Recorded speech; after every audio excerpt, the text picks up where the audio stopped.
Hi, my name's Eric, welcome back to my channel. Let's talk about Phoebe Bridgers. As you might know, I love Phoebe's music. Punisher was one of my absolute favorite albums of last year, so as you can imagine, I was really excited to watch her perform on SNL a couple weeks ago. And let me tell you, watching her smash her guitar, just whack it against that monitor over and over, made me think, that's kind of a good metaphor for what her music does to me. Like the monitor is my bludgeoned little heart, and the guitar is her lyrics. And so today I've picked out 5 of the best lyrics from Punisher, not necessarily the 5 best, just 5 that I thought would be interesting to discuss, and I'm going to provide some analysis to explain just why they hurt so good. Normally I would do a full album reaction as well, but I thought this format would give me the opportunity really to dive in and take a closer look at these lyrics. But before I do, let me know in the comments down below what your favorite Phoebe Bridgers song is. Mine is I Know the End. Check the description box for a link to a list of nonprofits you can donate to. Please subscribe to be here when I post new videos every week, and hit the bell icon to be notified when my videos go live. Without further ado, let's start with these lines from Garden Song. The doctor put her hands over my liver. She told me my resentment's getting smaller. These lines use a device that to me can often be pretty risky. They literalize an abstract concept, resentment. But what's so clever is how Phoebe uses these concrete, non-abstract images surrounding resentment to make it clear exactly how resentment is functioning here. She locates it in her body, specifically in the liver, and if you go to the doctor and they reassuringly tell you that something in your body is getting smaller, the typical context in which this would happen is if they're talking about some sort of malignant growth, like a tumor or an infection. So of course, by making resentment work like a tumor or an infection, Phoebe is comparing resentment to an illness. Very generally to Phoebe, resentment is a type of sickness, or it's something that makes her sick. It's something that she needs to heal herself of. This makes sense in the broader context of the song, which is about growing up and coming of age, growing like a garden. And we get even more information about the nature of this illness, this resentment, from the mention of the liver. The liver is part of the digestion process, but what I think is relevant about it here is that it processes toxins, so resentment is a type of toxicity. But even more specifically, a common cause of liver disease is alcohol abuse, and the thing about alcohol is that it's addictive. It starts out warm and comforting and then gradually becomes a dependency, sometimes with catastrophic physical and psychological effects. And this connects to Kyoto, where Phoebe's father calls her to say he's getting sober. So maybe she has this resentment towards her father, or maybe she's even inherited it from him. So maybe, like alcohol, resentment has an addictive quality. It feels good to hold on to resentment against someone who's hurt you until the resentment itself starts to hurt you too. This next lyric comes from Chinese Satellite. Took a tour to see the stars, but they weren't out tonight. So I wished hard on a Chinese satellite. These lines, where the title of the song appears, capture the song's theme, which is Phoebe's lack of faith. So let's pick this apart. We have the stars in contrast to a satellite. Phoebe can see the satellite, but not the stars. And stars as an image have multiple meanings. On the one hand, we have literal stars, and on the other hand, we have celebrities. But let's start with the literal kind, because they have a lot of symbolic significance.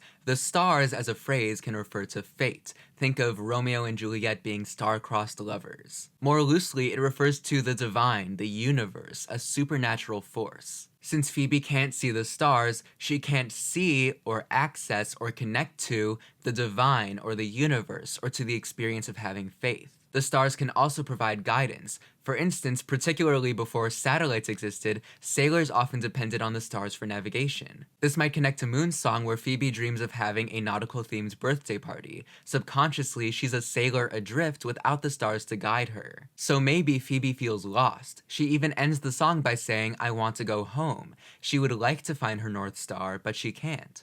And then if we're thinking of stars as celebrities, then Phoebe is missing a connection to celebrities or to the idea of being a celebrity. Maybe she's grappling with her growing status as a public figure and feels a disconnect from that status. Or if we're linking between these meanings of stars, the divine, and celebrities, then Phoebe feels a disconnect from this treatment of celebrities as almost holy figures. This can relate to the title of the album because Phoebe has said that a Punisher is an intense fan, someone who would chase a singer down the street for an autograph. And I would say that she doesn't get it, but the song Punisher itself is about Phoebe's connection to the late Elliott Smith. So I don't think these lines are necessarily meant to distance Phoebe from people who experience intense faith or devotion, like to a religious figurehead or to a celebrity. After all, Phoebe went out looking for the stars. But these lines capture an inner conflict, a latent desire to connect to something greater that she can't see, but ultimately deferring to a satellite, something tangible, scientific, and real that she can depend on. A satellite might also relate to I Know the End when Phoebe says, "You come back with gravity." Satellites orbit Earth, the same way that you might orbit someone you love, or a devoutly religious person might orbit a religious figurehead. In contrast, the Earth orbits the Sun, which is a star. So there's something here to suggest that Phoebe feels more comfortable being at the center of these devotional power dynamics, even though we'll learn later on the album that this isn't necessarily the case in her relationships. In any case, the new Galilean theory of the universe just dropped, and it's called Phoebe-centrism. These next lines come from Moon's song. You pushed me in,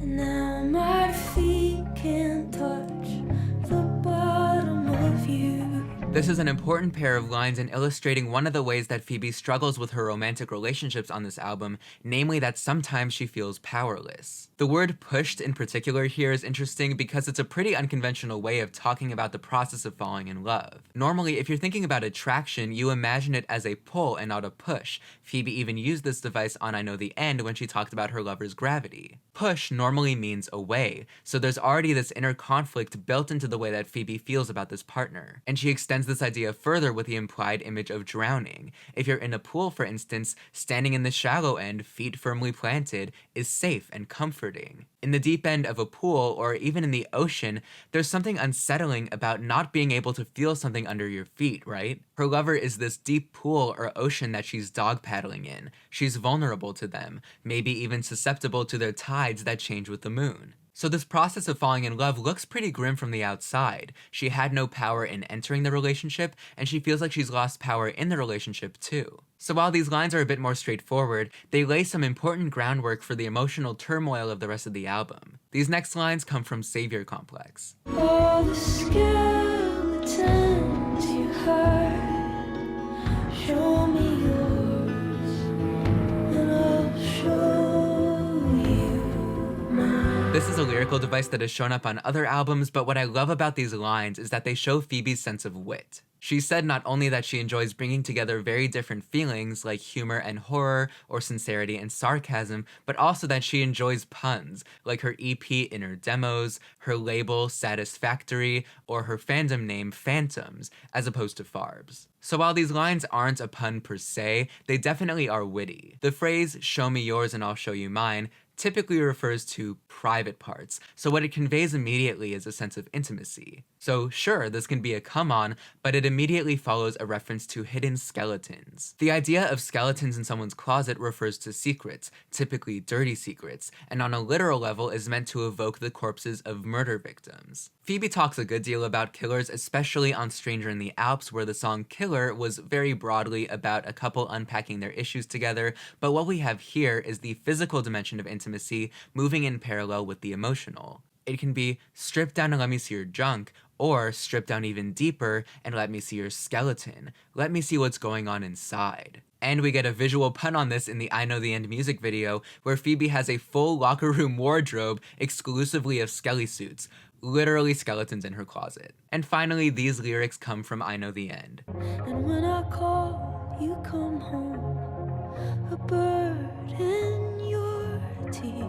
These lines tie back to Moon's song where Phoebe said, "I will wait for the next time you want me, like a dog with a bird at your door," and closed the same song by saying, "When you saw the dead little bird, you started crying, but you know the killer doesn't understand." A dog, by definition, is a domesticated animal that's intensely loyal to its human. You can relate this feeling of loyalty to Chinese Satellite, where Phoebe struggled with the concepts of religious devotion and celebrity culture. She definitely feels interpersonal devotion, which, if you're in a romantic relationship, is probably normal, but she experiences it with a level of intensity that scares her and her partners. Like I said, we learned this earlier on Killer, and now she's this dog, this automatic instinctual animal that only knows loyalty to one person and killing. In fact, killing is its way of showing that devotion. So these lines from I Know the End extend this idea but flip it, instead having her partner who she's about to break up with inhabiting the role of a dog. But even further, I think it's relevant that Phoebe chose to have this dog repeatedly kill a bird. Another place where birds appear on this album is on Chinese Satellite,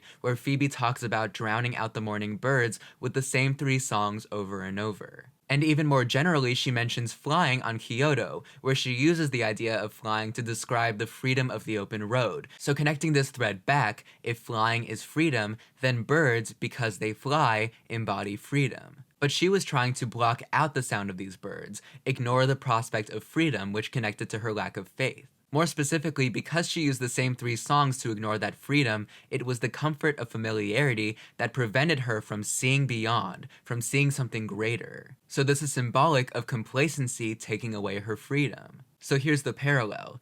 Just like being in this intense, maybe dysfunctional relationship made her a dog, made her loyal, it also involved the killing of a symbol of freedom, or even more literally, the death of her freedom. So when she finally admits that this has to end, she is freeing herself and her partner from this mutual constriction. Throughout Punisher, Phoebe struggles with the desire for freedom. Freedom from resentment, freedom from a tumultuous relationship, maybe even freedom from mortality. In so many songs, it became clear that Phoebe herself was the Punisher, that she experienced this intense, dogged, violent devotion to someone else that led her to sacrifice her own freedom for theirs. A motif on this album was the sentence, "I'll do whatever you want," and variations on it. It showed up in some form on Moon's Song, Halloween, and Graceland 2, with Graceland 2 being the moment she realized she wanted freedom, not by thinking about herself, but by thinking in the third person, saying she can do whatever she wants. So after all this time looking inward, focusing on these closed-off relationships and drowning out the morning birds,